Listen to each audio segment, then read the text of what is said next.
जय श्री राम। अजहू जासु उर सपने हूँ काऊ, बसऊँ लखन सिय राम बताऊ।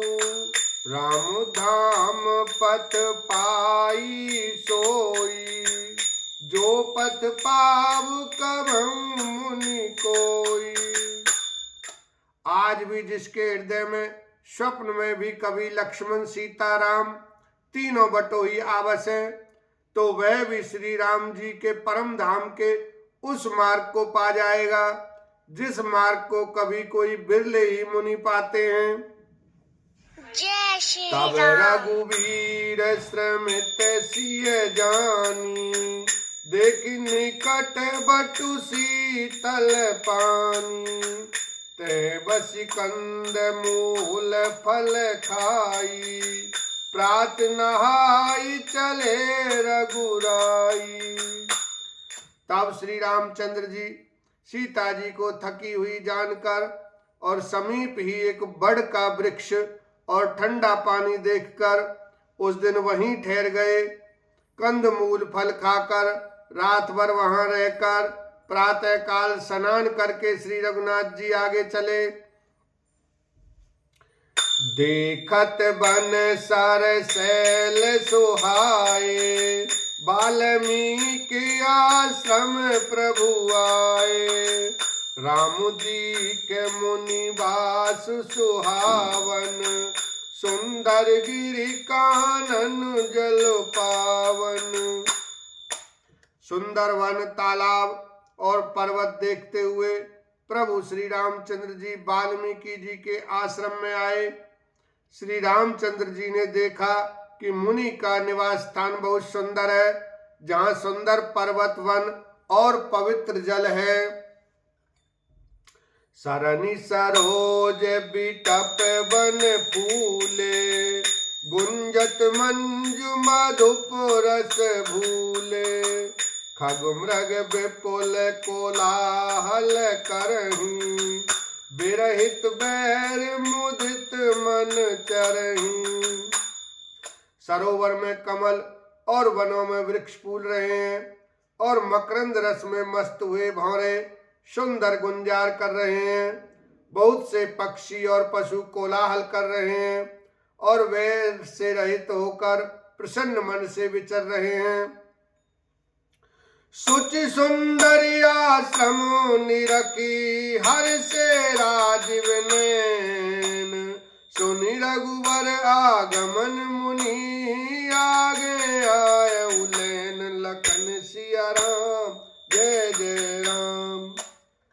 पवित्र और सुंदर आश्रम को देखकर कमल नयन श्री रामचंद्र जी हर्षित हुए। रघु श्रेष्ठ श्री राम जी का आगमन सुनकर मुनि वाल्मीकि जी उन्हें लेने के लिए आगे आए। मुनि कहूँ राम दंडवत कीना, आशीर्वाद विप्रवर दीना। देखी राम छवि नयन जोड़ाने, कर सन्मानु आश्रम आने। श्री रामचंद्र जी ने मुनि को दंडवत किया। विप्र श्रेष्ठ मुनि ने उन्हें आशीर्वाद दिया।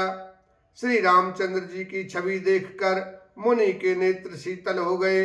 सम्मान पूर्वक मुनि उन्हें आश्रम में ले आए। मुनिवर अतिथि प्राण प्रिय पाए, कंद मूल फल मधुर मंगाए। सिय सौमित्र राम फल खाए, तब मुनि आश्रम दिए सोहाए।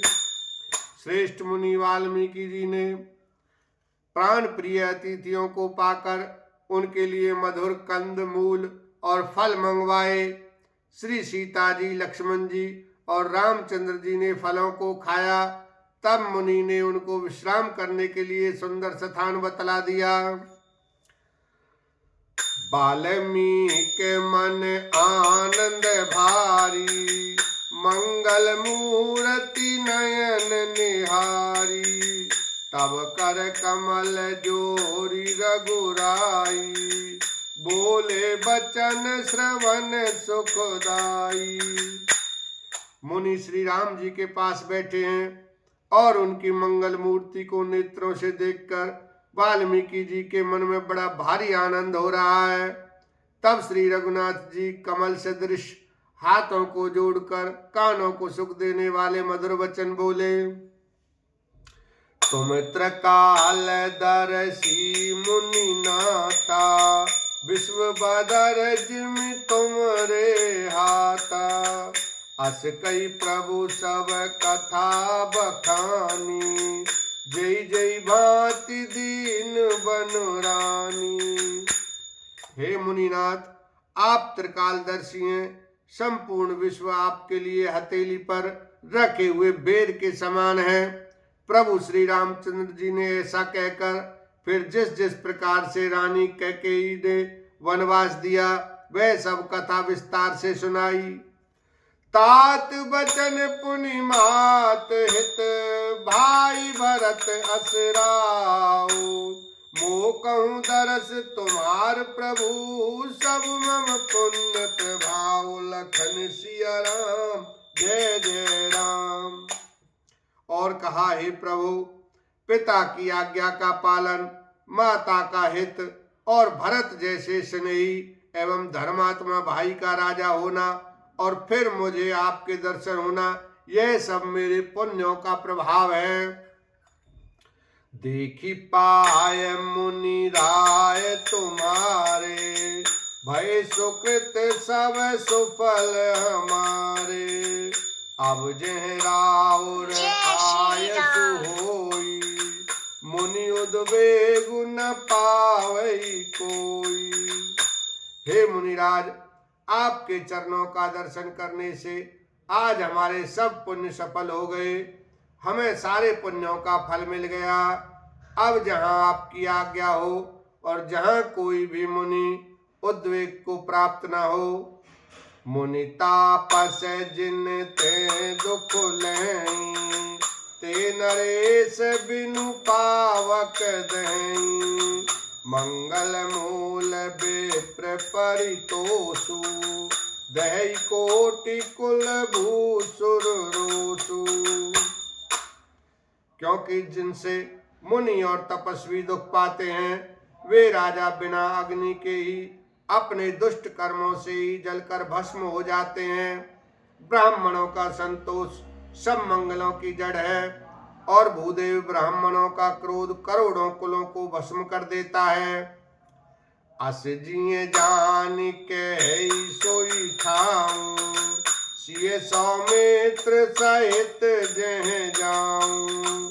तह रचि रुचिर परन तृणशाला, बास करो कछु काल कृपाला।